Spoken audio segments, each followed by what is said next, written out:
Good morning. 4 মে lockdown প্রথম দফার ঘোষণা হয়েছিল 3 মে পর্যন্ত, তাই না? তা তখন ভেবেছিলাম যে 3 মের পরে লকডাউন যদি উঠে যায় তখন স্কুলে গিয়ে তোমাদের একটুখানি এই করোনা ভাইরাস এবং কোভিড কিভাবে কি কাজকর্ম করে, আদৌ এটা নতুন ভাইরাস কিনা, এই সম্বন্ধে আলোচনা করব ভেবেছিলাম। কিন্তু তারপর ঘোষণা হলো 10ই জুনের আগে স্কুল খুলবে না। তাও ভেবেছিলাম যে ঠিক আছে, লকডাউন মিটে গেলে তারপরে এটা নিয়ে একটা ভিডিও করব। কিন্তু মুশকিলটা অন্য জায়গায় হলো, লকডাউন এক্সটেন্ডেড হয়েছে। আমাদের প্রত্যেকেরই মন খারাপ, খুবই খারাপ। আমরা সবাই ভয় পাচ্ছি। কেন ভয় পাচ্ছি? এই যে রোগটা, এই রোগটা একটা নতুন একটা রোগ, কোথা থেকে এলো, কিভাবে এলো, এর কোনো চিকিৎসা হচ্ছে না, কি হবে, আমরা খুব আনসার্টেনিটিতে ভুগছি। তো যাই হোক, আজকে আমরা সেই জন্য এই করোনা নিয়ে 2-4টে কথাবার্তা বলবো। ওকে, অ্যাকচুয়ালি করোনা ভাইরাসটা কি, কোথা থেকে এসেছে, তার নেচারটা কি, আমরা এই সম্বন্ধে টুকরো টুকরো ভাবে বিভিন্ন সোশ্যাল মিডিয়ায় বিভিন্নভাবে আমরা বিভিন্ন রকম খবর পাচ্ছি, কিন্তু সেগুলোকে না আমরা কানেক্ট করতে পারছি না, তাই না? আমরা বিভিন্ন রকম আর খবর পাচ্ছি যে এটা একটা আরএনএ ভাইরাস, এটা এই বাদুর থেকে এসছে, কেউ বলছে চীনের অস্ত্র গবেষণাগার থেকে এসেছে, এবং এইটা হলে এই হতে পারে সাংঘাতিক একটা মারক রোগ, প্যান্ডেমিক। এপিডেমিক নয়, এপিডেমিকের থেকে আরো সাংঘাতিক এটা প্যান্ডেমিক, বিশ্ব স্বাস্থ্য সংস্থা হু ঘোষণা করেছে। এগুলো আমরা সবাই জানি, এইসব কথাই আমরা যাচ্ছি না।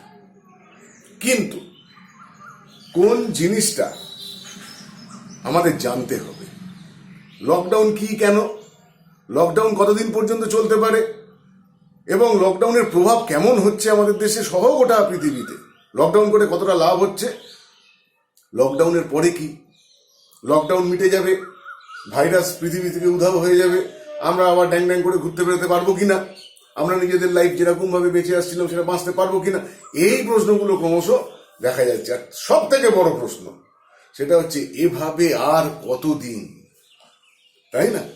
লকডাউনে আমরা হাঁপিয়ে উঠছি, স্কুল বন্ধ, কলেজ বন্ধ, অফিস বন্ধ, বাইরে বেরোনো বন্ধ, সমস্ত কিছু কাজ বন্ধ, শুধুমাত্র ঘরের মধ্যে বসে বসে আর কতদিন।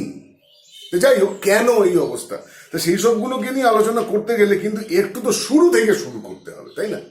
একটুখানি আমাকে শুরু করতেই হবে। এইখানে যে পার্টটা লেখা আছে সেটা অবশ্যই তোমরা জানো, এটা নিয়ে খুব একটা ইম্পর্টেন্ট ব্যাপার নয়। আর একটা জিনিস আমি অবশ্যই এই ভিডিওতে আলোচনা করব, করোনার হাত থেকে বাঁচবার উপায়, ঠিক আছে? সেটা পরের দিকে বলবো, কিন্তু তার আগে আমাদের কয়েকটা বেসিক জিনিস একটুখানি জেনে নিতে হবে, ঠিক আছে? মানে করোনার বায়োলজি আর কি।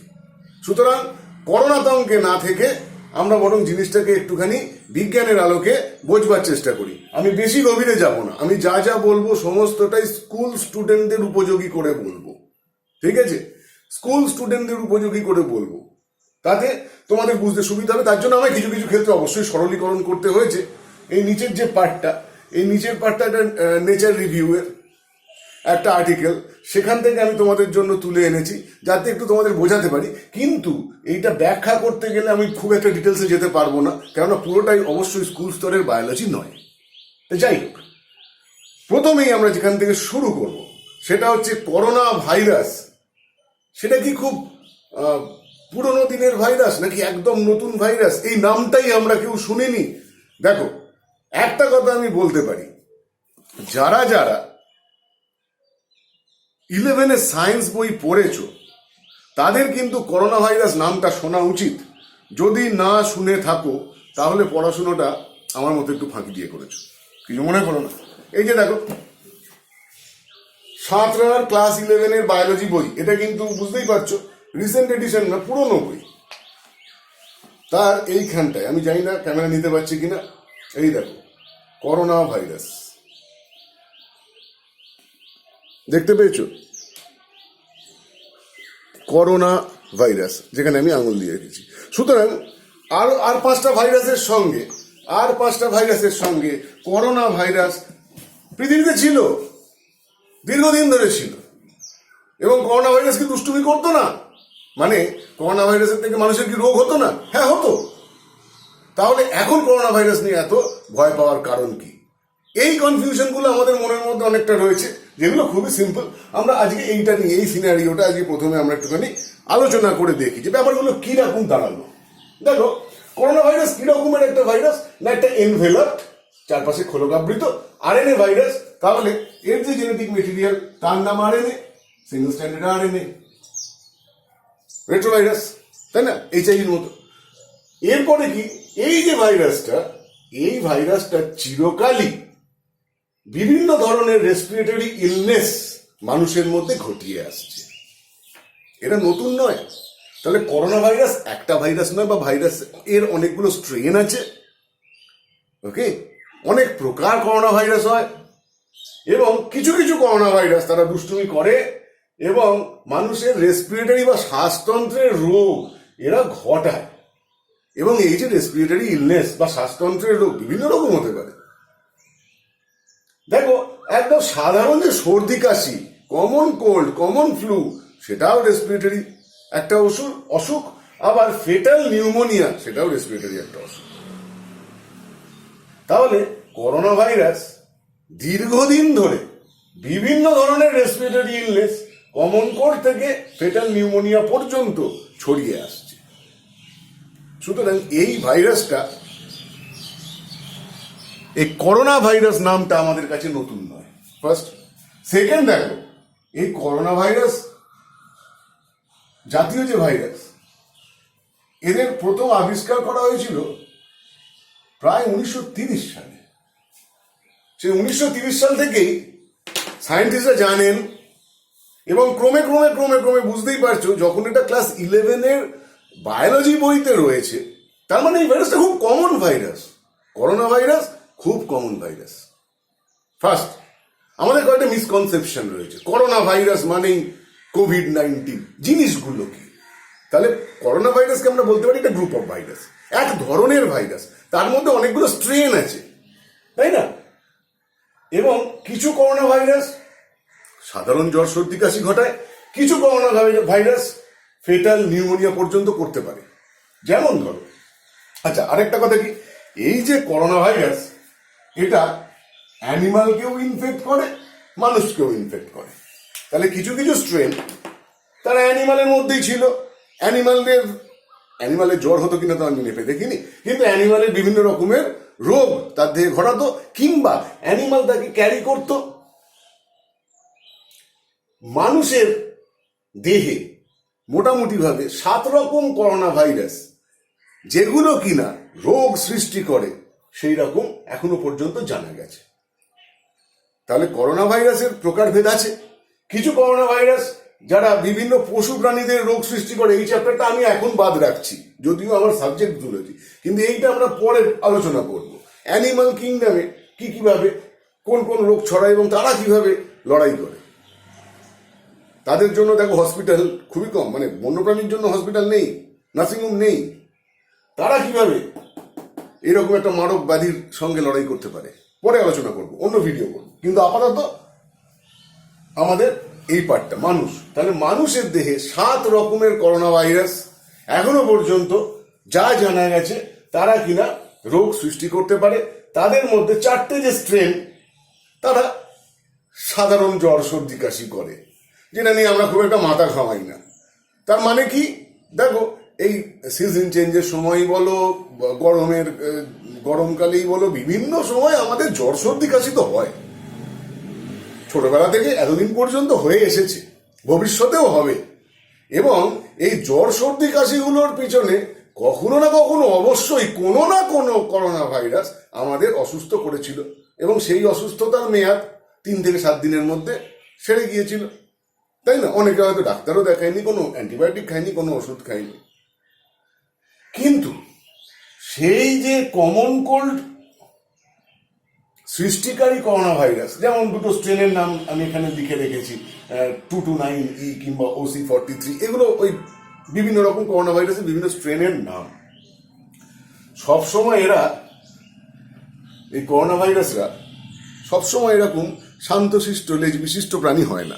প্রথম কথা, লেজ বিশিষ্ট তো মোটেই নয়, ঠিক আছে? এদের কি আছে, এনভেলাপের ওপরে প্রচুর স্পাইক প্রোটিন আছে, তাই না? যাই হোক, তাহলে কমন কোল্ড সৃষ্টিকারী যে করোনা ভাইরাস, সেগুলো নিয়ে আমাদের অত দুশ্চিন্তা নেই।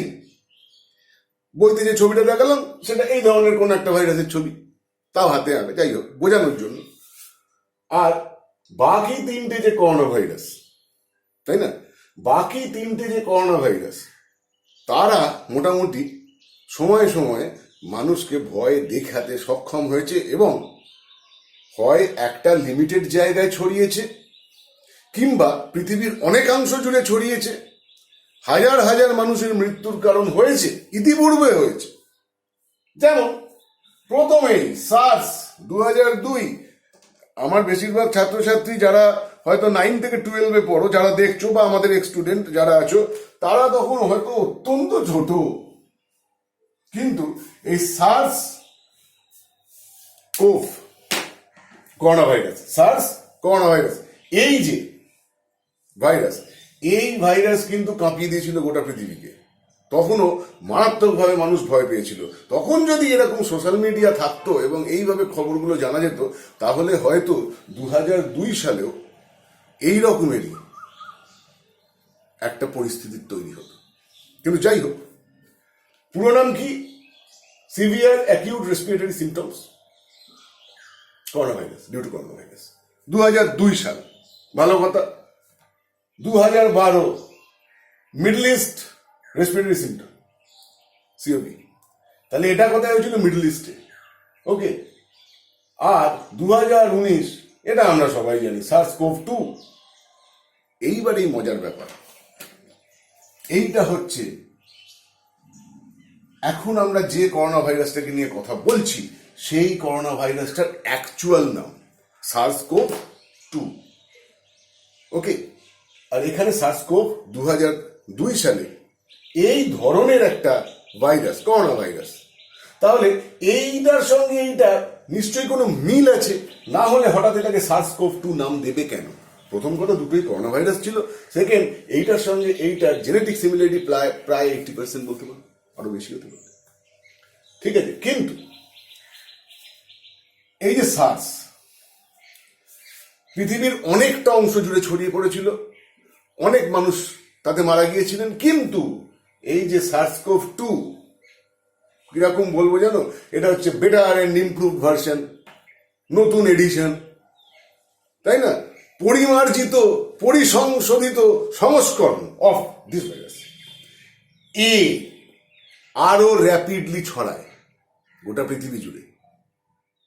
হু অলরেডি এটাকে প্যান্ডেমিক ঘোষণা করেছে। প্যান্ডেমিক মানে কি? গোটা পৃথিবী জুড়ে এই রোগটা খুব দ্রুত বিস্তার লাভ করেছে বা করতে পারে। করেছে, তখন করতে পারে না, যখন করতে পারেছিল তখন এটাকে বলেছিল, প্যান্ডেমিক ঘোষণা করা হয়েছিল এবং তারপর থেকেই আমরা প্রিকশনারি মেজার নিয়েছি প্রত্যেকটা দেশ। তা সত্ত্বেও এই রোগ গোটা পৃথিবীতে ছড়িয়েছে। ভালো, প্যান্ডেমিক আরো অনেক রোগ হয়, এগুলো ছিল এপিডেমিক। একটা নির্দিষ্ট বড় জায়গা, কিন্তু নির্দিষ্ট এরিয়া জুড়ে, যেখানে টেম্পোরারিলি। এপিডেমিক আর প্যান্ডেমিক, এই দুটোর একটুখানি পার্থক্যটা তোমায় বুঝে নিতে হবে। দেখো, এপিডেমিক অনেক সময় আসে, সেটা কি বলছে, একটা রিজিয়নাল এপিডেমিক। কি? একটা রিজিয়নাল, একটা ছোট অংশে। ছোট অংশ মানে এমন নয় যে একটা পাড়া, না, একটা গোটা মহাদেশ জুড়ে হতে পারে। লোকালাইজড, গোটা পৃথিবী জুড়ে ছড়িয়ে পড়ে। টেম্পোরারি, অর্থাৎ যে অঞ্চলে যে রোগটা সাধারণত যার প্রাদুর্ভাব নেই, হঠাৎ করে টেম্পোরারিলি সেইখানে একটা নতুন রোগ এসে ছড়িয়ে গেল, খুব দ্রুত ছড়ালো, কিন্তু সেটা গোটা পৃথিবী জুড়ে ছড়িয়ে পড়লো না, তাই না? এটাকে বলছিলাম কি, এপিডেমিক। আর প্যান্ডেমিক কি? একটা নতুন রোগ গোটা পৃথিবী জুড়ে ছড়িয়ে গেল, সেটা হলো প্যান্ডেমিক। ওকে, এবার ধরো, তাহলে আমি কি বললাম? SARS, MERS, middle east respiratory syndrome, এইটার ক্ষেত্রে দায়ী ছিল একটা বিটা করোনা ভাইরাস। তাহলে এইবারে এখান থেকে আমরা একটা জিনিস বোঝার চেষ্টা করি যে একটা করোনা ভাইরাস সে মানুষের বডিতে এসে ঢুকছে কি করে। প্রথম কথা, মানুষের মধ্যে অলরেডি এই যে কমন কোল্ড সৃষ্টিকারী করোনা ভাইরাস, তারা তো অনেকদিন আগে থেকেই আছে এবং ম্যান টু ম্যান সংক্রমণও হয়, ঠিক আছে? কিন্তু এই এই এই এই যে তিনটে করোনা ভাইরাস, যেগুলো কিনা খুব ডেডলি, যেগুলো খুব খতরনাক, সেইগুলো বলছে অ্যাকচুয়ালি অ্যানিমালের বডির করোনা ভাইরাস। তারা বেড়াতে বেড়াতে মানুষের বডিতে ঢুকে পড়েছে। এটাও আমরা সবাই শুনেছি কিরকম। এই যে এখন বলা হচ্ছে বাদুর এবং প্যাঙ্গোলিন এই নিয়ে তো চীনাদের লোকে মুন্ডুপাত করছে যে তোমরা আর খাওয়ার জিনিস পেলে না, লোকে ব্যাট নিয়ে ক্রিকেট খেলে, তোমরা বাদুর দিয়ে ধরে ধরে খাচ্ছ, ব্যাটম্যান রাগ করবে। কিন্তু কে শোনে কার কথা? এখন আমরা চাইনিজদেরকে তার খাদ্যাভ্যাসের জন্য গালাগাল দিচ্ছি, কিন্তু এক্ষুনি আবার এই যেই আমাদের লকডাউন উঠবে তখনই পাড়ার মোড়ে ওই চিকেন পকোড়া আর চাউমিনের যে স্টল সেখানে ভিড় উপচে পড়বে, আমি জানি। কিন্তু যাই হোক, তাহলে আপাতত চীনের ইউহানের একটা মার্কেট থেকে এই যে সার্স-কোভি এইটা প্রথম অ্যানিমালের বডি থেকে মানুষের বডিতে ট্রান্সমিটেড হওয়ার খবর পাওয়া গেছে এখনো পর্যন্ত যা জানা গেছে। এবং তারপরে মুশকিলটা কি হয়েছে, প্রথম যে মানুষটার বডিতে এসেছিল সেখান থেকে ম্যান টু ম্যান ট্রান্সমিশন চালু হয়ে গেছে, তাই না? এইটা চিন্তার কথা। এরা ছিল বাদুড়ের সর্দি হয় কিনা আমার জানা নেই, বাদুড়ের অ্যাকিউট রেসপিরেটরি সিনড্রোম হয় কিনা জানা নেই, নিশ্চয়ই কিছু না কিছু এতে এই ভাইরাসের কিছু না কিছু এফেক্ট বাদুড়ের মধ্যেও পাওয়া যাবে। তা বাদুড়কে নিয়ে আমরা খুব একটা, বাদুড়ের ওপর এই কোভিডের এফেক্ট এই নিয়ে খুব একটা তো রিসার্চ হয় না, আগে মানুষ বাঁচবে তারপর ওরা বাঁচবে, এটাই হচ্ছে গন্ডগোলের ব্যাপার। যাই হোক, গন্ডগোল বলা উচিত নয়, আমিও মানুষ। তো যাই হোক, এবং প্যাঙ্গোলিন কি একটা স্কেলি আঁশযুক্ত একটা অ্যান্টিটার, স্তন্যপায়ী, তাহলে এরাও স্তন্যপায়ী, লিঙ্ক একটা আছে। কিন্তু এমন নয় যে একেবারে তোমার একটা অমেরুদণ্ডী জীব থেকে, প্রাণী থেকে আমাদের বডিতে এসে আশ্রয় পেয়ে গেছে, না, it's already established in the mammals.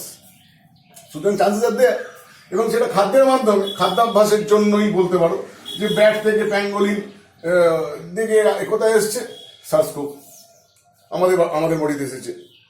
এটা নতুন নাকি? এই জিনিস নতুন নয়, এগুলোও তোমরা পড়েছো ক্লাস 11-এ। যেমন ধরো এই যে বলছে middle east respiratory syndrome, MERS, সে এসেছিল কোথা থেকে? বলা হয় সে এসেছিল ক্যামেল থেকে। উট, মিডল ইস্ট বুঝতেই পারছো, ওই মধ্যপ্রাচ্যে ওই দেশগুলোতে উটের মাংস খুবই ফেভারিট তাদের, সেখান থেকে এসে থাকতে পারে।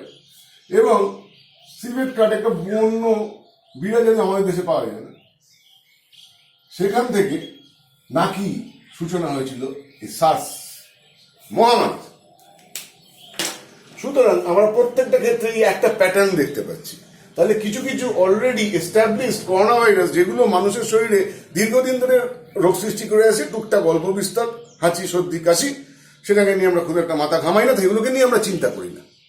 তার মানে সব করোনা ভাইরাসকে নিয়ে চিন্তা করার কোনো প্রয়োজন নেই।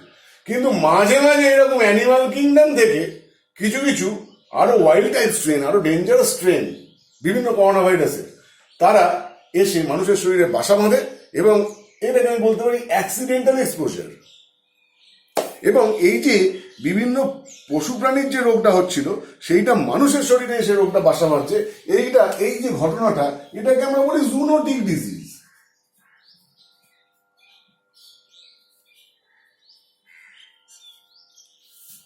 কমনটা অনেকেই জানি আমরা। তো যাই হোক, এরপরে এই যে করোনা, এই করোনা আমাদের বডিতে ঢুকে করেটা কি?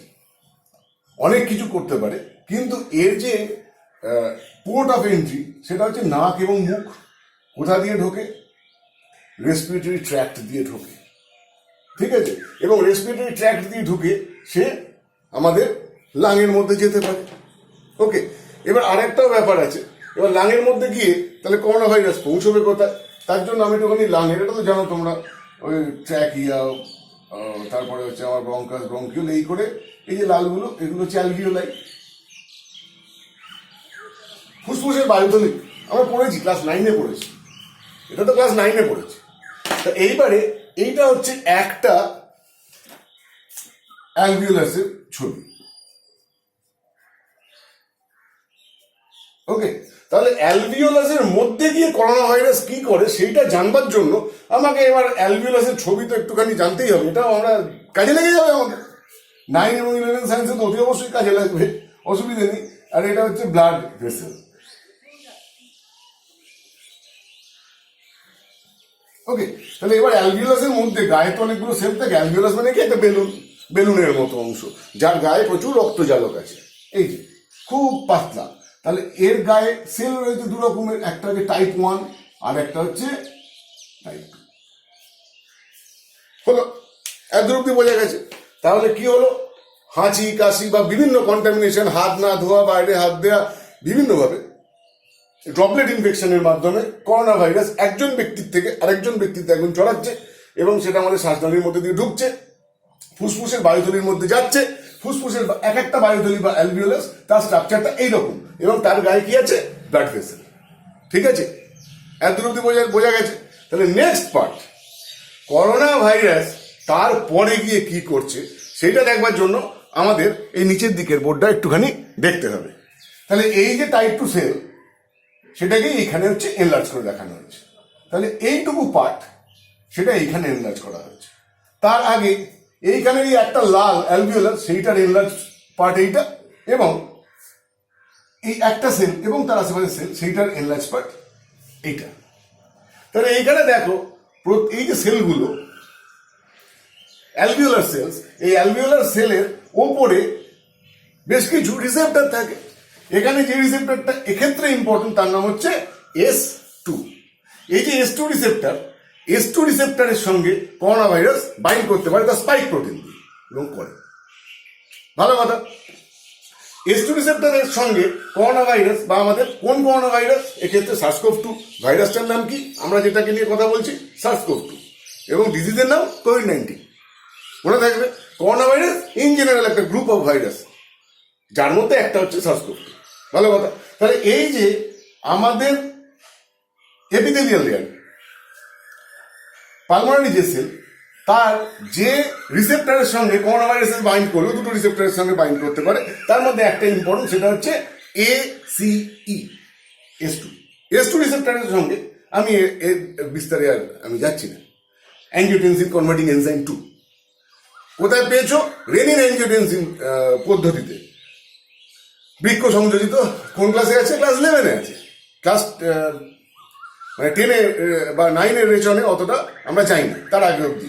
ঠিক আছে, কিন্তু ওই S2 যেটা কোথায় হয়? লাঙে তৈরি হয়, তাই না? অ্যাঞ্জিওটেনসিনোজেন থেকে অ্যাঞ্জিওটেনসিন কনভার্সন, এই যে রিসেপ্টর, এর সঙ্গে কে বাইন্ড করে? আমাদের SARS-CoV-2। খুব ভালো কথা। এবার এর পরের পার্টটা কি হয়? সেইটা অনেকটা সহজ, খুবই সহজ। কিরকম? এর মধ্যে যে জেনেটিক মেটেরিয়াল, দ্যাট ইজ কি? RNA। তাহলে সেই RNA-টা এদের মধ্যে ঢুকে যায়, বুঝতে পেরেছো? এবার সেই RNA থেকে কি হয়? রিভার্স ট্রান্সক্রিপশন দিয়ে কি তৈরি হয়? DNA। এবার এই ডিএনএটা হোস্টেড ডিএনএ কে ম্যানিপুলেট করে। এটা ভাইরাসটা RNA, সে ঢুকলো সেলের ভেতরে, তারপরে রিভার্স ট্রান্সক্রিপশন পদ্ধতিতে এই ভাইরাল RNA থেকে তৈরি হলো ডিএনএ। সেই ডিএনএ এবার এই সেলের যে অ্যাকচুয়াল নিউক্লিয়াসের মধ্যে যে ডিএনএ, সেটাকে ম্যানিপুলেট করে, এবং গোটা এই সেলটার সেট আপটাকে ইউজ করে নিজের দরকার মতো প্রোটিন তৈরি করে, ভাইরাল প্রোটিন। এবং এই ডিএনএ থেকে আবার অনেক RNA তৈরি করে। RNA এবং ভাইরাল প্রোটিন মিলে অনেক নতুন ভাইরাস তৈরি করে। তাহলে একটি ভাইরাস একটা সেলে ঢুকলো, সেই সেলটার যে মেকানিজম বা সেই সেলটার যা জিনিসপত্র, সেগুলোকে ব্যবহার করে সে একটা থেকে অনেকগুলো তৈরি করলো। মানে লাইটিক সাইকেলের মতো ফাজ ভাইরাসের, ব্যাকটেরিওফাজের লাইটিক সাইকেল। ব্যাকটেরিওফাজ ইকোলাইকে ব্যবহার করে যেমন নিজের সংখ্যা বৃদ্ধি করে, এই ভাইরাসও সেই ধরনেরই কাজ করে, তাই না? তাহলে এখানে রিভার্স ট্রান্সক্রিপশন এবং রিভার্স ট্রান্সক্রিপ্টেজ, এই উৎসেচকের একটা ব্যাপার আছে, আমরা বুঝতে পারছি। এবং ইনসিডেন্টালি আমরা অনেকেই শুনছি RTPCR, real time polymerase chain reaction. Okay, সেটাতেও আমরা কি পাই? এই ভাইরাল জিনোমের আমরা উপস্থিতি সেইটাকে ডিটারমাইন করি। যাই হোক, সেটা অন্য অন্য পদ্ধতি ডিটেকশন। যাই হোক, তাহলে এইবার এইখানে কি রয়েছে দেখো, তাহলে এই কাণ্ড কারখানা যখন ঘটছে, অর্থাৎ এই সেলটাতে যখন চুরি হচ্ছে, তা সেলটা কি চুপ করে বসে থাকবে? আজকে আমাকে যদি কেউ অ্যাটাক করে, আমি চুপ করে বসে থাকবো? কি করব? 1 নাম্বার, আমার সাধ্য মতো আমি লড়াই করার চেষ্টা করব। 2 নাম্বার, সাহায্যের জন্য ডাকবো। তাই তো করবো, আর কিছু করবার আছে কি? তাই একই রকম এই সেলটা, সে কিন্তু নিজের সাধ্য মতো লড়বার চেষ্টা করতে শুরু করেছে, বাট ইটস অলরেডি লেট। যেহেতু আমরা চোরটাকে চোর বলে বুঝতে পারিনি, তাকে ডেকে বাড়িতে মধ্যে নিয়ে এসছি। এই যে ভাইরাস, এই ভাইরাসটা একদমই নতুন, আমাদের বডির ইমিউন সিস্টেম তাকে চেনে না, তাকে এর সঙ্গে বাইন্ড করতে দিয়েছে। সে নির্ভাবনা এখান থেকে এসে লাং পর্যন্ত এসেছে, কোনো আমাদের ইমিউন সিস্টেম কেউ তাকে বাধা দিতে পারেনি। যখন একটা সেলে অ্যাটাক করেছে, ততক্ষণে আমাদের বডির যে ইমিউন সিস্টেম সেটা প্রাথমিকভাবে সক্রিয় হয়েছে, তারা কিন্তু বুঝতেই পারে। যাই হোক, তাহলে এইখানে দেখো, এই সেলটা এবার বিভিন্ন সাইটোকাইন রিলিজ করছে, লাইক IL-1। তার সঙ্গে এই যে ম্যাক্রোফাজ, এই ম্যাক্রোফাজটা এবার আমরা দেখবো কি অ্যাক্টিভেটেড হচ্ছে। ওকে, তাহলে এইটা হলো ইনিশিয়াল স্টেপ, যে একটা হেলদি সেল, তার মধ্যে একটা কোভিড-19 ভাইরাস এসে কি করে, বোঝা গেল। এইবারে তার পরের ধাপ কি হবে? এ এসে তো এসে চুরি করা শুরু করেছে, এটা হচ্ছে কোভিড-19 কি করছে তার ব্যাপার।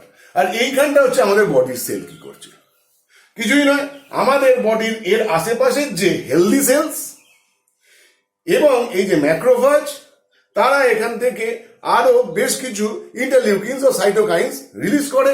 এবার এই যে ইন্টারলিউকিনস ও সাইটোকাইন্স, যেগুলো গিয়ে পজিটিভ ফিডব্যাক দেয় কাকে? টি সেল, মোনোসাইট এবং আদার ম্যাক্রোফাজ।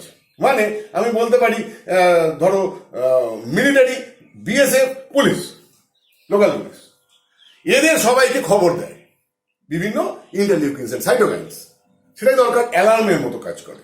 তাহলে এরা কি হলো, যখন এর মধ্যে এইটা বেশ ভালোভাবে জাঁকিয়ে বসে পড়েছে এই একটা সেলের মধ্যে, একটা মাত্র সেল, এবং সেখানে তাহলে কি হলো, আশেপাশের থেকে আমাদের ইমিউন সিস্টেমটাকে খবর দেয়া হলো যে টি সেল, মনোসাইট এবং ম্যাক্রোফাজ তারা তাড়াতাড়ি করে তার জায়গায় আসবে।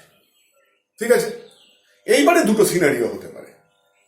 আইদার যে মানুষটার কথা আমরা বলছি, সেই মানুষটার একটা হেলদি ইমিউন সিস্টেম আছে, তার ক্ষেত্রে একরকম গল্প হবে। আর যদি কারুর ডিসফাংশনাল ইমিউন সিস্টেম থাকে, তার ক্ষেত্রে ব্যাপারটা আর একরকম হতে পারে। এই জায়গাটা থেকেই আমাদের বলা হচ্ছে কি, যারা সুস্থ স্বাভাবিক লোক, তাদের ক্ষেত্রে এই রোগটা খুব একটা কিছু করতে পারে না।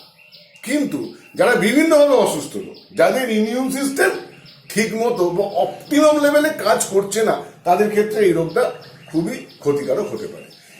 এই জায়গাটা নিয়ে আমরা পরে আসবো, একটুখানি মনে রাখবো। তাহলে আপাতত দুটো সিনারিও আমরা দেখবো, যে একটা হেলদি ইমিউন সিস্টেমের ক্ষেত্রে কি হচ্ছে, আর একটা ডিসফাংশনাল ইমিউন সিস্টেমের ক্ষেত্রে কি হচ্ছে। তা হেলদি ইমিউন সিস্টেমের ক্ষেত্রে কি হয়েছে, যে ডাক দিয়েছে চোর চোর চোর চোর চোর, এবং তার ফলে কি হচ্ছে, টি সেল, মনোসাইট, ম্যাক্রোফাজ এরা সবাই একদম সাজো সাজো রব, ওই শুনো ভেড়ির আওয়াজ, হে ভেড়ির আওয়াজ শুনেছে, এবং তারা সাজ রবে প্রস্তুত হয়ে গেছে এবং লড়াইয়ের ময়দানে চলে এসছে। এবং এখানে 2 রকমের লড়াই হবে, এটা আমরা আগে বলেছি, ক্লাস 9-এ বলেছি এবং 12-কে পড়বো। সেটা কি, এক হচ্ছে হাতাহাতি আর এক হচ্ছে দূর থেকে, তাই না? হিন্দি সিনেমার মতোই গল্প, একদম আমাদের দেহের মধ্যে। আচ্ছা, মহাভারত চলছে টিভিতে, দেখো মহাভারতের 2 রকমের যুদ্ধ এখন খুব ভালো চলছে। এক হচ্ছে অর্জুন আর 2 হচ্ছে ভীম, তাই না? অর্জুন কি করে, দূর থেকে তীর ছোড়ে। ভীম কি করে, হাতাহাতি লড়াই করে। তা হাতাহাতি লড়াই করতে গেলে কি করতে হয়, চেহারা বড় হতে হবে। তাহলে হাতাহাতি লড়াই আমাদের এখানে কে করে, ম্যাক্রোফাজ। অনেকটা ঘটোৎকচ টাইপের, জানো তো। ম্যাক্রোফাজ কি করবে, এই যে ইনফেক্টেড সেল এবং এই যে ভাইরাস, এই ভাইরাসগুলোকে গপাগপ গিলে ফেলবে। রামায়ণের কন্টেস্টে গেলে কুম্ভকর্ণ ঘুমোচ্ছিল, তাকে দুমদাম দুমদাম দুমদাম করে আওয়াজ করে তার ঘুম ভাঙানো হলো। কুম্ভকর্ণ ঘুম থেকে উঠেই বললো প্রচন্ড খিদে পেয়েছে। তাকে রাবণ বললো, বাবা তুই লড়াইয়ের ময়দানে যা, ওই হনুমান বাঁদর যা আছে ধরে ধরে খা। এও তাই, দেখো ম্যাক্রোফাজ এখানে ব্লু কালার, ইনঅ্যাক্টিভেট ছিল, ঘুমোচ্ছিল কুম্ভকর্ণ, তাকে ডেকে তোলা হলো। এবং এবার ম্যাক্রোফাজ আরো বাকিদেরকে ডাকলো, দিয়ে বললো আমি খাবো।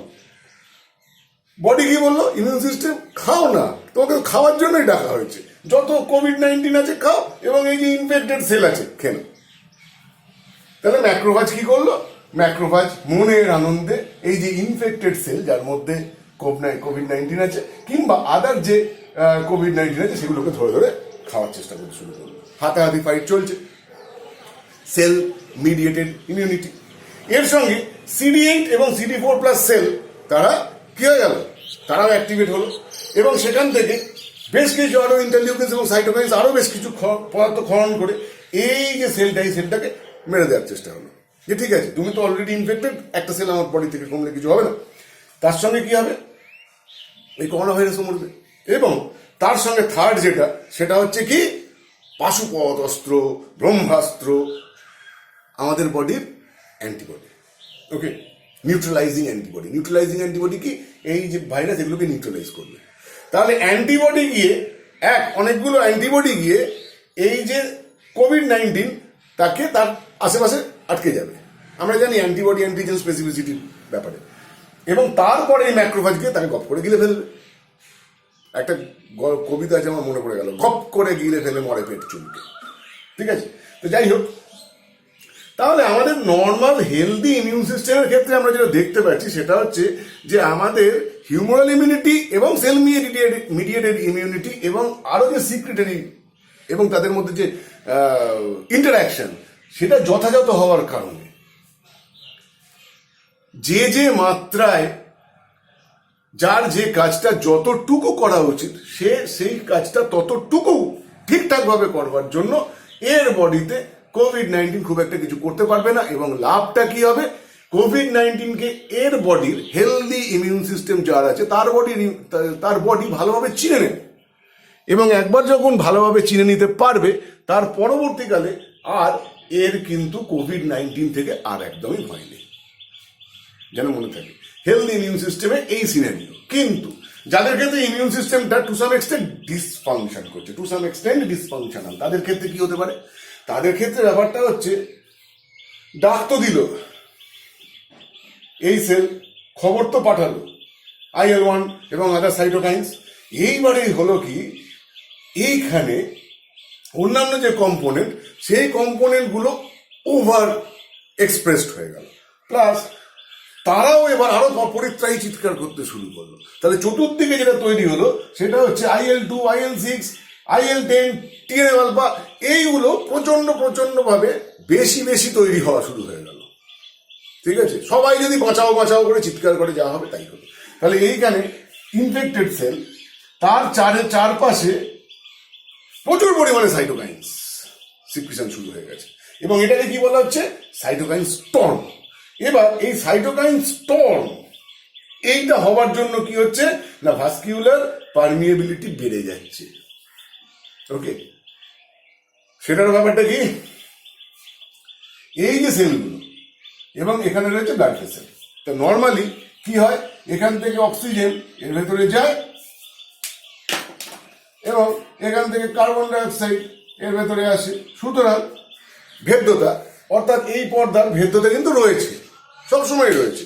কিন্তু যদি এই পর্দার ভেদ্যতা বেড়ে যায় এই সাইটোকাইন স্টর্মের ফলে, আমাদের দেহের বিভিন্ন যে ইমিউন সিস্টেমে যে বিভিন্ন কম্পোনেন্ট আছে সেগুলো যদি ঠিকমতো কাজ করতে না পারে তার ফলে, ওকে, অর্থাৎ এইখানে যে সারফেক্টেন্ট আছে, ঠিক আছে, যেটা এর স্ট্রাকচারটাকে মেনটেন করে, সেটা যদি ড্যামেজ হয়ে যায় এবং পারমিয়েবিলিটি যদি বেড়ে যায়, তাহলে কি হবে, সেখানে ইডিমা হবে, সিলফ্লুইড জমা হতে থাকবে।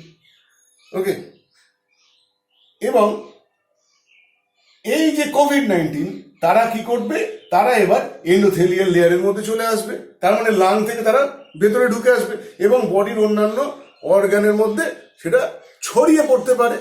আর না হলেও কি করতে পারে, এই যে সাইটোকাইন স্টর্ম হলো তার ফলে আমাদের বডিতে যে বডি ফ্লুইড রিটেনশন বেড়ে গেল, তার ফলে কি হতে পারে, যে মাল্টি অর্গান ফেলিওর হতে পারে, অন্যান্য অর্গান তার যে কাজ সেইটা বন্ধ হয়ে যেতে পারে বা কমে যেতে পারে।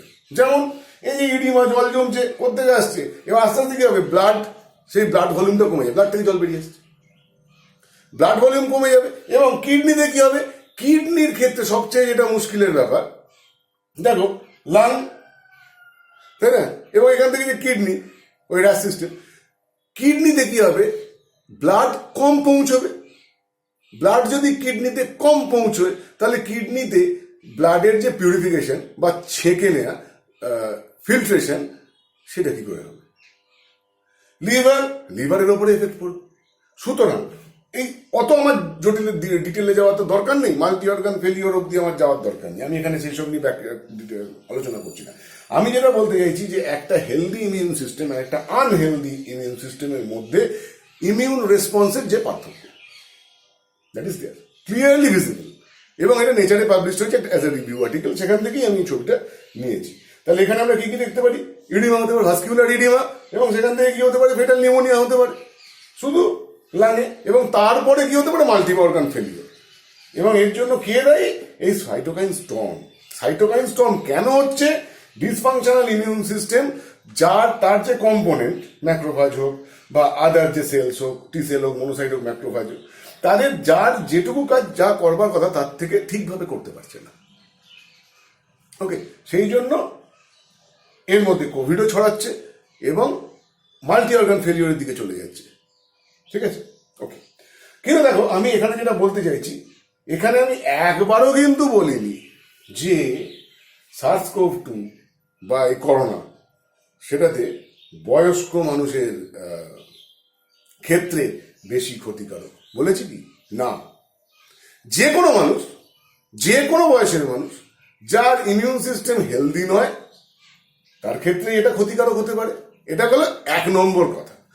2 নম্বর কথাটা আর একটু ভালো করে চিন্তা করো, যে কোনো মানুষ যার ইমিউন সিস্টেম ঠিকঠাক ভাবে ফাংশন করে না, তার ক্ষেত্রে যে কোনো ভাইরাস তো এইভাবে অ্যাটাক করতে পারে। আজকে আমরা শুধু এই কোভিড-19 নিয়ে ভাবছি, আরো অন্যান্য ভাইরাস তারাও তো এই কাজ করতে পারে। আমাদের দেহে রোগ হয় কখন, যখন এই স্টেপটা ঠিকঠাক ভাবে হয় না, অর্থাৎ যে প্যাথোজেন আমার বডিতে ঢুকলো, আমার ইমিউন সিস্টেম যখন তার বিরুদ্ধে যথাযথভাবে লড়াইটা না করতে পারে, তখনই আমাদের রোগ হয়। তাহলে এই ডিসফাংশনাল ইমিউন সিস্টেম থাকলে কোভিড-19 বেশি হবে, এটা তো স্বাভাবিক ঘটনা। শুধু কোভিড-19 বেশি হবে না, যে কোনো রোগ বেশি হবে। যে কোনো রোগ যেটা প্যাথোজেনের মাধ্যমে বাহিত হয়, সেটা বেশি হবে। ওকে, তাহলে এইবার বক্তব্য হচ্ছে লকডাউন ব্যাপারটা কেন করা হলো, করে কি লাভ হলো। লকডাউন তো কোনো ট্রিটমেন্ট নয়, তাই না। দেখো, লকডাউন যদি এই যে প্যান্ডেমিক, বিভিন্ন যে বিশ্বব্যাপী রোগ, এই রোগগুলোর ক্ষেত্রে আমরা যদি খেয়াল করি, যদি কোনো রেস্ট্রিকশন না নেওয়া হতো, তাহলে কি হতো, মনে করো এদিকে টাইম আর এদিকে হচ্ছে ডেথ, তাহলে কি হতো, খুব অল্প সময়ের মধ্যে ডেথের সংখ্যা খুব বাড়তো, পিকে পৌঁছে যেত, এবং তারপর আবার ডেথের সংখ্যা কমে যেত। এটা তো নর্মাল সিচুয়েশন। ওকে, এবং এই সংখ্যাটা কত, এই ওপরে পিকটা কোথায় যাবে, গোটা পৃথিবী যাবে কেউ জানে না, এটা হয়তো কোটিতেও যেতে পারে। ওকে, কিন্তু গোটা পৃথিবী জুড়ে এত মানুষ এক ঝটকায় মারা যাবে, এটা কখনোই আমরা হতে দিতে পারি না, এটা মানব সভ্যতার বিরোধী। তো সেই কারণে আমরা কি করেছি, লকডাউন। লকডাউনের ফলে কি হবে না, এই যে গ্রাফটা, এটা ফ্ল্যাটেন হয়ে যাবে। ওকে, তাহলে আমরা কি দেখতে পাবো, এইখানে খুব অল্প সময়ের মধ্যে প্রচুর মানুষ মারা যেত, এখানে আমরা কি করছি, কিছুটা সময় কিনে নিচ্ছি। ডেথ মাঝখানে কিন্তু অবশ্যই একটু বাড়বে, তারপর আবার কমতে থাকবে, কিন্তু এটা অনেক প্রলংড পিরিয়ড ধরে, যে নাম্বারে, মানে ধরো এখানে যদি 100 জন মারা যায় একদিনে, এইটাতে, এই পরিস্থিতিতে 100 জন মারা যেতে সময় লাগবে হয়তো 15 দিন, তাই না। তাহলে এইখানে লকডাউনের প্রথম পার্ট কি করছে, এইটাতে যে ডেথ কার্ভ, সেটাকে আমরা একটু ফ্ল্যাটেন করছি। ঠিক আছে, এবার এই যে সময়টা, এই সময়টা কতদিন আমরা লকডাউন করে থাকবো, বুঝতেই পারছো। লকডাউন এর যেমন সুফল আছে,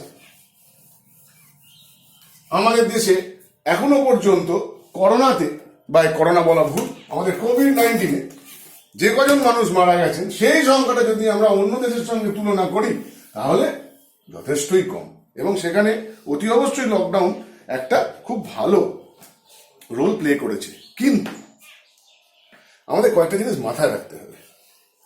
সেটা হচ্ছে, আমি প্রথমেই যে জিনিসটা বললাম যে corona virus generally flu like disease, corona virus in general, তারা জেনারেলি ফ্লু লাইক ডিজিজ ছড়ায়।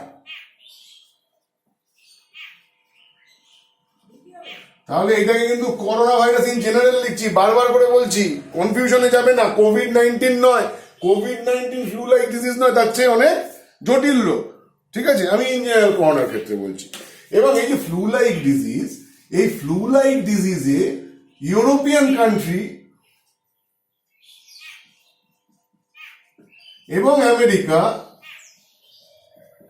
এখানে ইচ ইয়ার আমেরিকাতে মোটামুটি 50,000 থেকে কোনো কোনো বছর, যে বছর সিভিয়ার ফ্লু সিজন থাকে, এত মানুষ ইচ ইয়ার ফ্লু লাইক ডিজিজে নর্মাল, এবং নট নেসেসারিলি সেটা কেবলমাত্র করোনা থেকে হবে, ওকে, ইনফ্লুয়েঞ্জা, ফ্লু লাইক ডিজিজে মারা যায় ইউরোপ আমেরিকা প্রতি বছর এই নাম্বারটা। ওকে, এই জিনিসটা আমাদের প্রথম জিনিস যেটা মাথায় রাখতে হবে। এটা কিন্তু শুধুমাত্র এবছরেই যে কোভিড-19 এত এত মানুষ মারা যাচ্ছে না, এই ধরনের রোগ, এটাও তো একটা রেসপিরেটরি ট্র্যাক্টের, আপার রেসপিরেটরি ট্র্যাক্টের একটা ডিজিজ। সেটাতে নর্মাল যে রোগগুলো আমাদের এখানে সাধারণ হাঁচি কাশি, ওকে, ভালো করে বোঝো, আমাদের এখানে যে রোগগুলো সাধারণ হাঁচি কাশি, তাতেই কিন্তু ইউরোপ আমেরিকায় প্রচুর মানুষ প্রতি বছর মারা যান। তাহলে স্যার আমাদের কিছু হয় না কেন? অনেক কিছু এর মধ্যে ফ্যাক্টর আছে, কিন্তু সবটাকে সাম আপ করলে আমরা যেটা বলতে পারি, বিভিন্ন কারণে ভারতীয়দের ক্ষেত্রে বা এই উপমহাদেশের ক্ষেত্রে আমাদের ইমিউন সিস্টেম এই ধরনের রোগের এগেনস্টে ইউরোপ আমেরিকার পপুলেশনের থেকে বেশি। এটা নাম্বার ওয়ান। ঠিক আছে, সুতরাং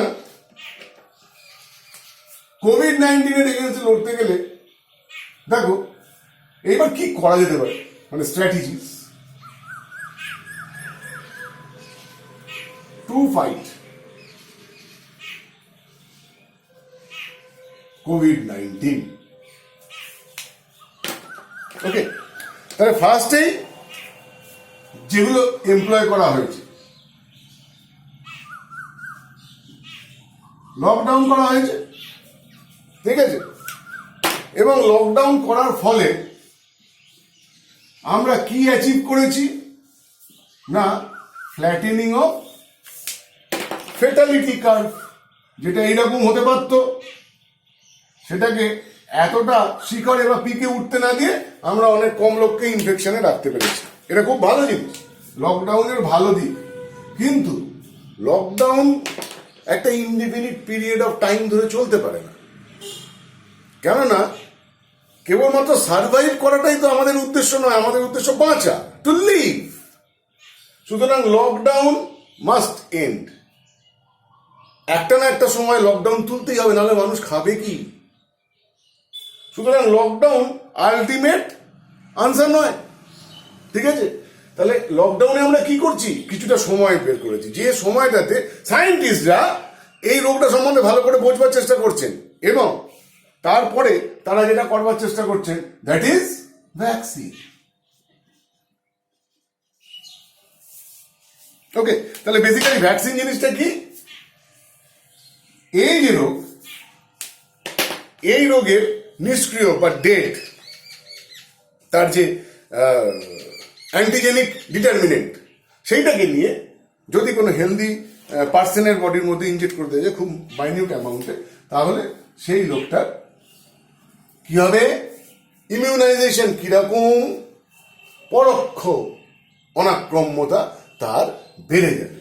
তাহলে কি হবে, প্যাসিভ ইমিউনিটি, পরোক্ষ অনাক্রম্যতা, প্যাসিভ ইমিউনিটি।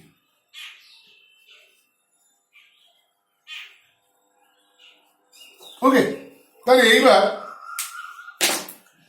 আমরা এইটার জন্য অ্যান্টিসিপেট করে আছি আমাদের মধ্যে অনেকেরই খুবই চিন্তা ভাবনা ছিল যে 3 মাসের মধ্যে কি হবে, ভ্যাকসিন বেরিয়ে যাবে, ভ্যাকসিন নিয়ে নেবো, রোগ হবে না। কিন্তু প্রথম কথা, ভ্যাকসিনের অনেক ক্ষেত্রে অনেক ল্যাবরেটরিতে ক্লিনিক্যাল ট্রায়াল চলছে। হঠাৎ করে কোনো একটা মানুষের দেহে প্রয়োগের জন্য সেটা ছাড়পত্র পাওয়া যায় না, it will take some time.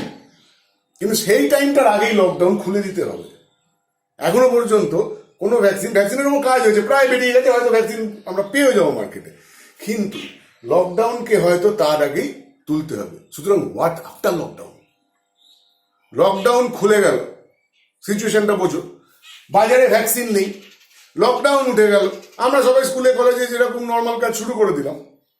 কিন্তু কোভিড-19 কি চলে গেল? না, কোভিড-19 আছে, কোভিড-19 থাকবে। ওকে, প্রথমে যে কথাগুলো বলা হচ্ছিল যে এই কোভিড-19 সেটা তাপমাত্রার উপরে কম বেশি হয়, কিছুটা হয় অবশ্যই, কিন্তু এইটুকু সময়ের মধ্যে এখনো পর্যন্ত দেখো ভারতে প্রতিদিন মোটামুটি ভাবে প্রায় 100 জন মারা যাওয়া শুরু হয়ে গেছে, প্রায় 81 জন কালকে। অসংখ্য মানুষ এখনো পর্যন্ত অ্যাফেক্টেড। ঠিক আছে, মজার কথা কি জানো?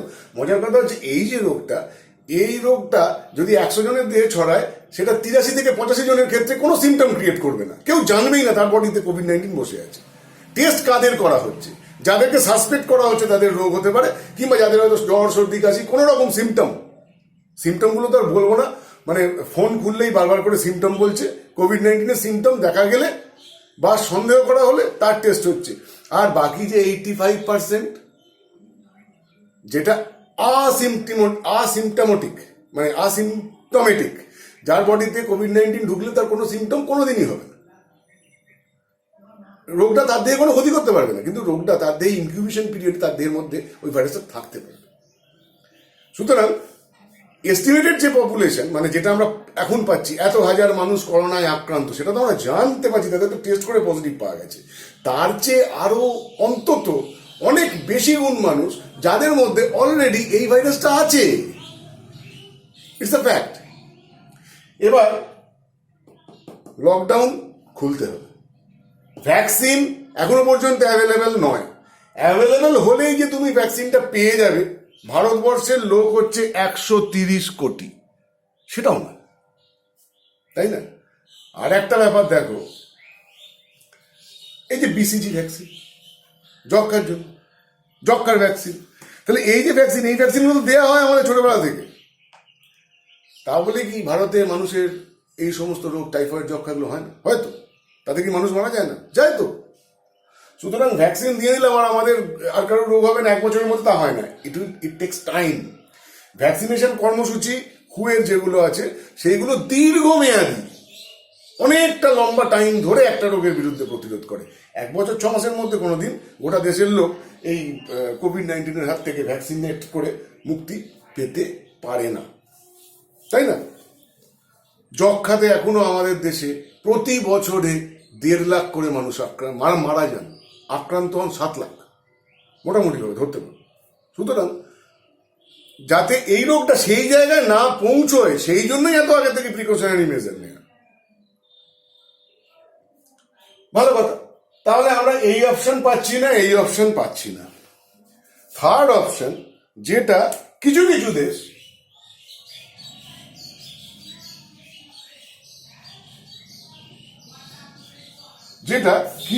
দেশ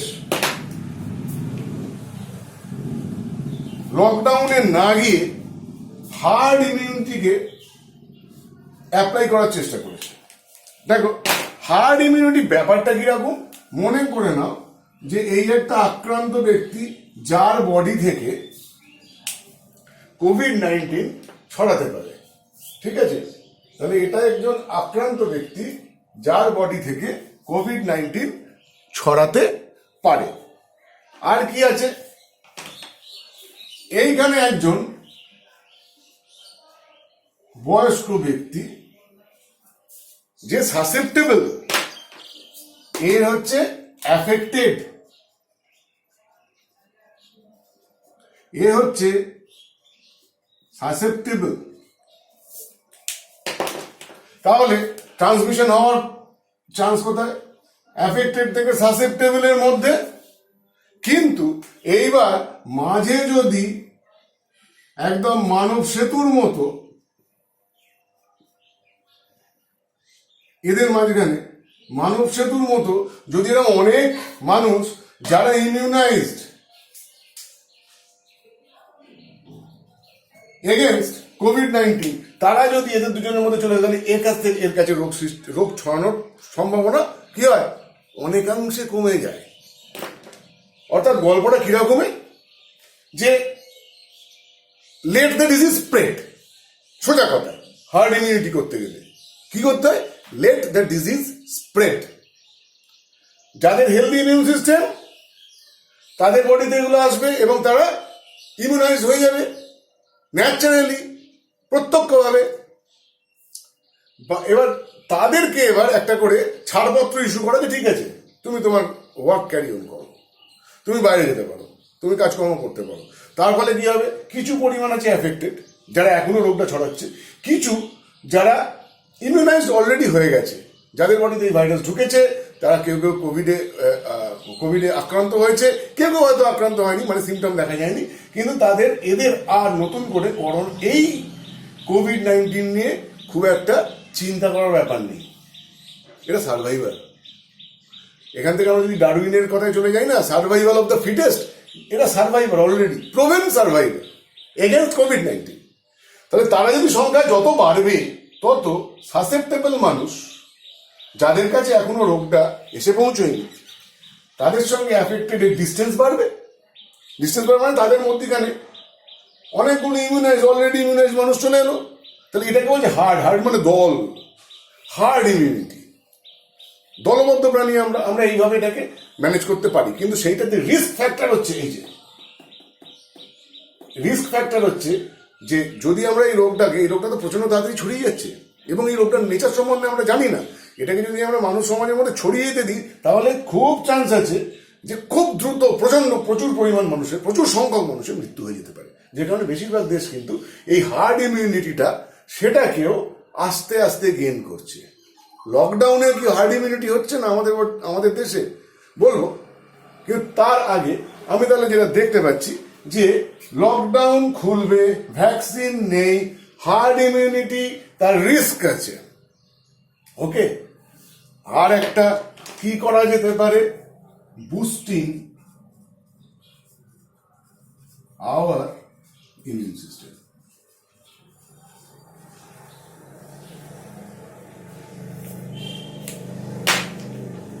তাই না? দেখো বেশিরভাগ, এটা তুমি 11-এর বইতে গেলেই পাবে, অনেক ভাইরাস তাদের এগেনস্টে কোনো ওরকম ট্রিটমেন্ট নেই।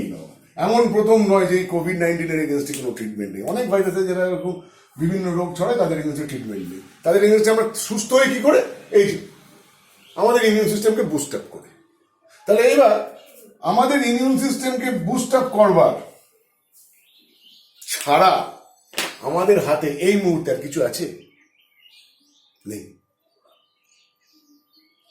শুনতে হয়তো ব্যাপারটা খুব ভয় লাগবে, কিন্তু সাধারণ মানুষ হিসেবে আমরা কি করতে পারি? গভর্নমেন্ট যেভাবে নিয়ম বলে দিয়েছেন সেই নিয়মগুলো পালন করে চলতে পারি, যাতে রোগটা আমাদের কাছে এসে না পৌঁছয়, আমরা রোগটা আর 5 জনের কাছে না ছড়াই। এইটা আমরা করতে পারি। আর কি করতে পারি? যেটা করতে হবে, how to boost our immune system. আমাদের ইমিউন সিস্টেমকে আমরা বুস্ট করবো কি করে? ওকে, এইটা নিয়ে আমি আলোচনা করছি, একটু ছোট্ট করে বলে দিই। তার কারণ লকডাউন উঠবার পরে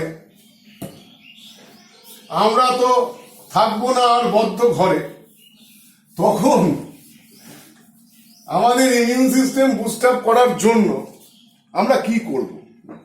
ব্যাপারটা এরকমই যে কাজগুলো আমাদের সবসময় করা উচিত কিন্তু আমরা করি না। আমাদের সারা বছর নিয়ম করে পড়াশুনো করা উচিত কিন্তু আমরা পড়ি না। পরীক্ষা এলে তখন আমরা ভাবি যে ভগবান আমাকে পাস করিয়ে দাও, পরের বার থেকে একদম কথা দিচ্ছি সারা বছর করব। আমাদের এখন এই দশাটিই হয়েছে। ঠিক আছে, তাহলে বুস্টিং আওয়ার ইমিউন সিস্টেম।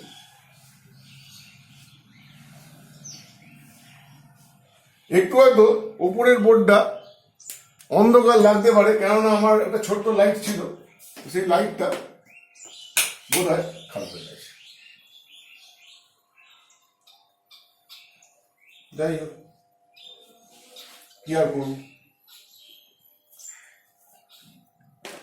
এবং এই যে ইমিউন সিস্টেম, এই ইমিউন সিস্টেমকে আমরা কিন্তু ন্যাচারালি বুস্ট আপ করতে চাইছি।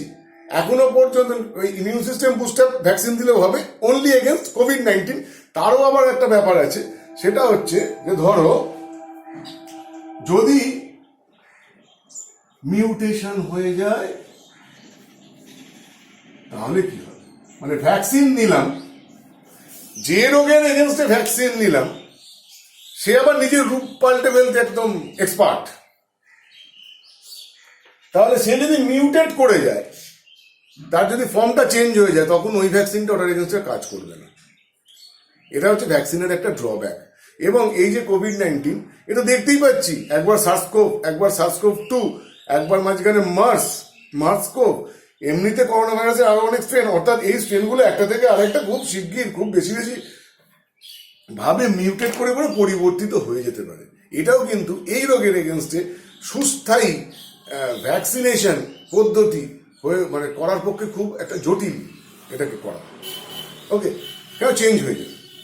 কিন্তু আমাদের দেহের প্রতিরক্ষা ব্যবস্থাই যদি এতটা স্ট্রং হয় যে যাতে এ আমাদের বডিতে এলেও ঠিক এইটাই হবে, এইটা হবে না, যদি উই ক্যান এনশিওর যে কোভিড-19 ভাইরাস আমাদের বডিতে যদি প্রবেশ করে তাহলে ঠিকঠাক এই জিনিসটা হবে যাতে ভাইরাসগুলো মরে গিয়েছিল হেলথ ইমিউন সিস্টেমে।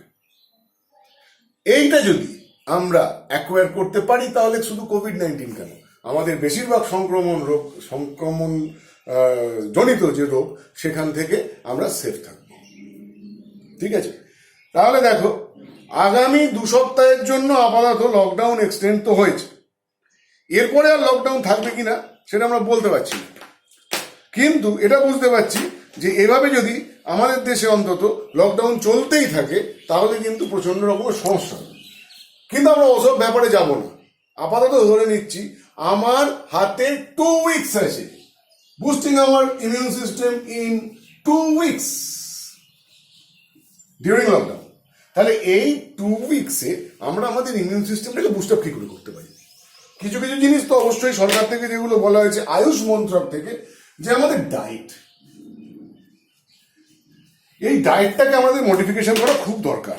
আমি এটাকে বেশি ডিটেলে যাবো না, আমার ভিডিও লম্বা হয়ে যাচ্ছে। এখানে প্রচুর পরিমাণে ভিটামিন সি খেতে বলছে, এবং কি খেতে বলছে, জিরে, ধনে, হলুদ, রসুন, এগুলো আমরা জানি, ছোটবেলা থেকেই আমরা পড়ে আসছি যে এগুলোর বিভিন্ন রোগ প্রতিরোধক ক্ষমতা আছে। নিম পাতা অবশ্যই খাবে, এটা আমি অ্যাড করলাম, এই সময় খায় তো। ওকে, আর কি করতে হবে, জল বাবা খুব বেশি খেতে হবে এই সময়, আমাদের বডি ডিটক্সিফিকেশনের জন্য জল খুব দরকার। ওকে, ভিটামিন সি আমাদের ইমিউন সিস্টেমটাকে বুস্ট আপ করে ডাইরেক্টলি, বাকিগুলো তাই। ঠিক আছে, আর কি করতে হবে দেখো, এবার আমাদের এক্সারসাইজ ডেইলি, তোমাকে বিরাট কিছু এক্সারসাইজ করতে হবে না, আর কিছু যদি না পারো একটু ছাদে গিয়ে হেঁটে আসো, একটুখানি ঘুরে আসো, ঠিক আছে, 8 ঘন্টা মতো। আবার কেউ এই এক্সারসাইজ করবার নাম করে হাঁটতে যাচ্ছি বলে বাড়ি থেকে বেরিয়ে পড়ো না, দরকার নেই বাড়ি থেকে বেরোনো, এখন ঘরে থাকো। আর কি করতে পারি আমরা, দেখো রোদ লাগাও গায়ে, রোদ্দুর, এই কথাটা রোদ্দুর রায় কেউ হয়তো বলবে না, কিন্তু রোদ লাগাতে হবে আমাদের বডিতে। কেন? ভিটামিন ডি খুব দরকার।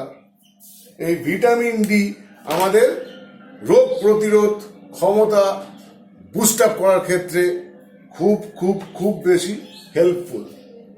তাহলে আপাতত আমাদের কি করতে হবে, ডায়েট করবে, এক্সারসাইজ করবে এবং গায়ে রোদ লাগাবে, রোদে যাও, রাস্তায় বেরিও না, কিন্তু রোদে যাও, যেভাবে হোক যাও।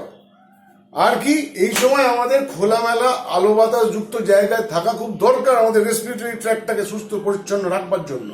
রোদে যেতে হবে, এক্সারসাইজ করতে হবে, জল খেতে হবে, এবং এইগুলো ডায়েটে ইনকর্পোরেট করতে হবে। ওকে, মোট কথা আমাদের ঘরে থাকলেও অ্যাক্টিভ লাইফস্টাইল মেনটেন করতে হবে। আমরা যত প্যাসিভ লাইফস্টাইলে অভ্যস্ত হয়ে যাব, তত কিন্তু আমাদের immune system will be compromised. আমাদের ইমিউন সিস্টেম কি হবে, তার ক্ষমতা কমে যাবে। ওকে, তাহলে আপাতত আমাদের এই 2 উইকসে এই কাজগুলো আমরা করতেই পারি। আর তার সঙ্গে দেখো, তার সঙ্গে খুব সহজ জিনিস হচ্ছে একটা রুটিন বানিয়ে নেবে, সেখানে লেখাপড়ার জন্য নির্ধারিত একটা টাইম দেবে। এমন না সারাদিন তো বাড়িতে আছি, আমি দুপুরে পড়বো, রাত্রিরে পড়বো, এই না। ঠিক আছে, একটা রুটিন করো, সেখানে পড়ার একটা লিমিটেড টাইম দাও, খুব বেশি করতে হবে। কারোরই এখন খুব বেশি পড়ার মতো মানসিকতা নেই। যাই হোক, এই নিয়ে আমি পরে ভিডিও করবো। একটা রুটিন করো এবং অতি অবশ্যই কিছু হবিজকে নার্চার করো। ওকে, যা করতে ভালো লাগে তাই করো। অনেকে রান্না করছো, অনেকে ছবি আঁকছো, কেউ গান গাইছো, কেউ টিকটকে ভিডিও করছো, যা করতে ভালো লাগে করো, কিন্তু তার মানে সারাদিন এটা করো না। হ্যাঁ, লেখাপড়াটা তো অবশ্যই রাখতে হবে। লেখাপড়া রুটিন করে নাও যে এই টাইমটা আমি লেখাপড়া করবো, বাকিটা আমি আমার হবির পেছনে দেবো। শুধু আমি ওই ইউটিউবে ভিডিও দেখে আর টিকটকে ভিডিও করে সময় কাটাবো না, কিছু গঠনমূলক কাজ করি না, চেষ্টা করি না, দেখি না পারি কিনা। এবং এই দুটো কেন, আমরা যদি আমাদের ব্রেনটাকে কাজের মধ্যে রাখি, তাহলে কি হবে, আমাদের মনটা ভালো থাকবে। ব্যস্ত থাকলে মন ভালো থাকবে। মন ভালো থাকা মানে তোমার ইমিউন সিস্টেম ভালো থাকা। মন ভালো রাখতেই, তাহলে এই কটা জিনিস যেগুলোকে আমরা আপাতত করতে পারি, এর চেয়ে বেশি আমাদের খুব একটা কিছু করবার নেই। তাহলে আশা করি আমি এই কোভিড-19 কি, লকডাউন উঠে গেলেও আমাদের কি করতে হবে সেটা বুঝতে পারছি। সুতরাং এমনটা নয় যে এক্ষুনি এই কোভিড-19 ভাইরাস পৃথিবী থেকে হাওয়া হয়ে যাবে, আমরা বেরিয়ে পড়বো। আমরা বেরোতে পারি, যাতে পারি আমাদের সেই রকম, আমাদের যদি এই ইমিউন সিস্টেমটা ঠিকঠাক ভালো থাকে, তাহলে কোভিড-19 আমাদের ক্ষতি করতে পারবে না। সুতরাং আমাদের প্রথম যেটা চেষ্টা করতে হবে, আমাদের ইমিউন সিস্টেমকে বুস্টিং করতে হবে। এই ইমিউন সিস্টেম বুস্টিং এর জন্য যোগা, এক্সারসাইজ মানে বিরাট কিছু তোমার ওয়েট লিফটিং করে ফেলতে হবে না, যেটুকু তুমি পারো যথেষ্ট। এবং solar exposure is very very important. বাড়ির বয়স্করা যারা বাড়িতে রয়েছে তাদেরকেও বলো গায়ে রোদ লাগান, কেননা এর অনেক বেনিফিট আছে। ব্যাস, এই হলো আমার আজকের ক্লাসের সাম আপ। ঠিক আছে, আবার পরে ভিডিও নিয়ে পরের দিন দেখা হবে। Good bye.